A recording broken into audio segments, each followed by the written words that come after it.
Let's jump into how to make the crowdsourced post. I like this post the best because it's an email, right, Lindsay? We make these crowdsourced posts because we are leveraging the maximum amount of authority, right? You can do like 3 authority figures, or you can do 10, 20, 30. Anybody read socialmediaexaminer.com, okay? They do several of these a quarter, right? And they email anybody that's ever written for Social Media Examiner, and they ask them 4 questions.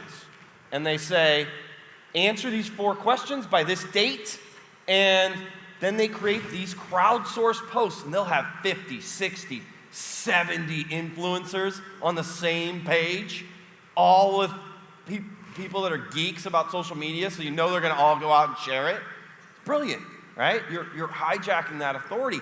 But you can do this in almost any space where there are authority figures. And here's how you do it. First, you go on the Googles and you punch in most influential blank, okay?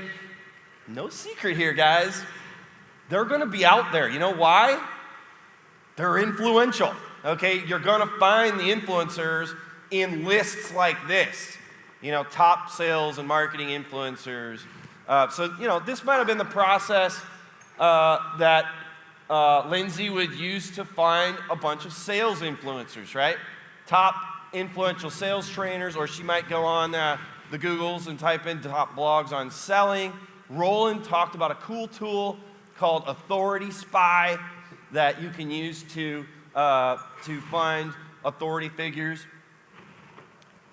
Here's a pro tip for you, though, when you are looking to get your first influencer, okay? And I'll tell you why your first influencer is the most important influencer. Because once you have one fish, big fish, you email the rest of the big fish and you say, I got this guy, okay? And I'll show you the email that we use and how we leverage that. But here's the trick. Find the influencer that just published a book, okay? Because they are guess what their publisher is doing right now? Their publisher is saying, I need you to get links and interviews on any old blog. I don't care what it is. So if you're a small blog, you would be surprised, right? Look here, you can see Daniel Pink in the sales market. You know, he put out To Sell Is Human. And when he did, he was in promotion mode. And when you hit that guy at that time, you can land a Daniel Pink-sized influencer, and then you go out to Daniel's network and you use an email that looks like this. Hi, whatever the person's name is. This is not a mass email, by the way, okay? I just finished reading, watching, listening to your latest book article podcast. You start with a little butt kissing, okay? I just consumed some of your content, and then I like to use a punchy word like outstanding, right? So what you did is just flattered them. I run a blog called such and such. By the way, subject line's important, I forgot to mention. Quick question, all right? Quick question, you'll get a lot of opens on a subject line like quick question. So I run a blog called name of the blog, and I'm putting together a post on XYZ topic, and I would be honored to get a little blurb from you that I could put in the article. My audience would absolutely love to get your take on this topic. A lot of things going on there, okay, in terms of why that sentence reads the way it is. My audience would like to know what you think, okay? I want to give you access to my audience, all right? You got 3 people reading your blog. Who cares, all right? You don't have to have some massive blog. Now, if you do, bonus points to say, my list of 300,000 people would love to hear your take, or, my Facebook page of 10,000 would love to hear your take. But if you don't have that, just say, I'm going to get you access to my audience. They don't have to know that it's 10 people.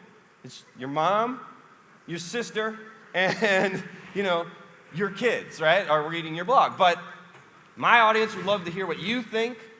I've already received a quote from big, awesome person, all right, that you know who they are, right? Daniel Pink, whoever it is in your space that you got on board because they're publishing a book or because you called in a favor, right? And you just get that first fish, all right? Get the big one time, all right?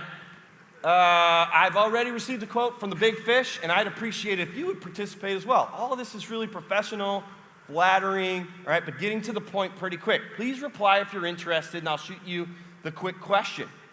I only need all this is speaking to ease, right? You don't need a big blurb from them for a crowdsourced post.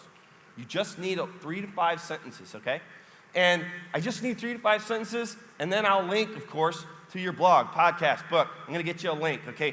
Links are still important in SEO, and people, that's how the web works. Remember, be cool, link back, all right? So, and then lastly, I promise this whole thing will take less than 5 minutes. You could go for the gusto, or go for it all right there and include the question that you want them to answer. I find that presumptuous. I usually say, just reply back and I'll send you the question, and that seems to work better for us. But you could just say, here's the question. All of this depends on your relationship with the person. If you have zero relationship, though, I feel it's presumptuous to say, and here's the question, and, you know, let me thank you in advance for your time, okay? You're talking to somebody, if you're doing this right, that's very influential and therefore very busy. That's the email. And that's how we build these kinds of posts, right? And we get lots and lots of influencers. Remember, the more the merrier, okay? But less than 3 is not really a crowdsourced post. It's more of an interview. Like if you have 2, that's a little weird. 1's an interview, really, right? So, but 3+, you're in good shape, right?